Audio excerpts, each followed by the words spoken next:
Over the past several decades, education researchers have discovered something important. Students tend to learn more effectively when they are actively engaged. Not just listening, not just watching, but solving problems, discussing ideas, testing concepts in practice. This approach often is called active learning. And study after study has shown that it improves outcomes, particularly in STEM education. A widely cited meta-analysis by Scott Freeman and colleagues, published in the Proceedings of National Academy of Sciences, examined hundreds of STEM courses and found that active learning significantly increased student performance and reduced failure rates.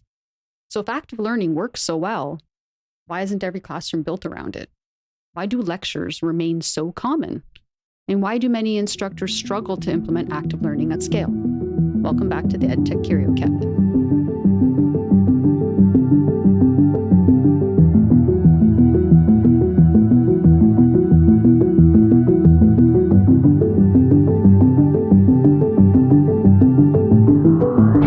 Hi again, I'm Christina, the Curio Steward.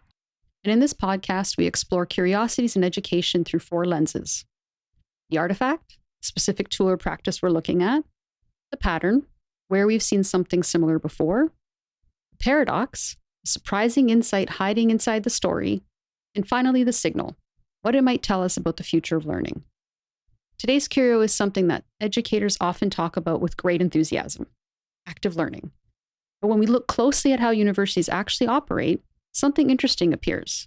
The teaching methods that research supports most strongly are often the hardest to implement widely. So active learning refers to educational methods that require students to engage directly with ideas during the learning process. So instead of simply listening to explanations, students participate thoroughly. They solve problems, they work through case studies, they discuss concepts with peers, they experiment with systems, they analyze real scenarios. The term gained prominence through early work by researchers such as Charles Bonwell and James Eisen, who argued that learning improves when students are actively involved in the process rather than passively receiving that information. In STEM fields, this might involve collaborative problem solving, engineering design challenges, working through interactive simulations, doing guided problem solving sessions during class. And the goal for these are all very simple. Students learn best when they actively construct understanding rather than passively receiving that information. And the research supporting this approach is substantial. Analyses across hundreds of courses, including the work of Scott Freeman, has consistently shown that active learning improves student outcomes. So in theory, the path forward seems very, very clear. Adopt active learning everywhere. But in practice, things become a little bit more complicated. Universities are very complex systems. Courses are structured around fixed schedules. Classrooms are designed with particular layouts, often rows facing a front-facing instructor. Faculty workloads are already demanding, balancing teaching, research, and administrative responsibilities. Now, introducing active learning often requires more than simply deciding to change teaching style. It may require redesigning the entire course itself, rethinking how that class time is used, developing brand new activities, creating new forms of assessment, and you yourself learning brand new tools. Education researchers such as Carl Wyman, a Nobel laureate who later focused on science education, have written extensively about how difficult it is to translate evidence-based teaching practices into widespread institutional change. And for instructors teaching large classes, sometimes hundreds of students at once, these changes can feel particularly daunting. So what often happens is this: individual instructors experiment. They try new techniques in their own classrooms, they develop an innovative approach, and sometimes those experiments succeed beautifully. But scaling those innovations usually requires the entire department or institution to be on board, and that is much harder, which brings us to the paradox. The teaching methods that research supports most strongly are often the most difficult to implement at scale. Active learning requires planning, facilitation, managing student interaction, adapting in real time to student responses, and it sometimes requires redesigning physical learning spaces themselves.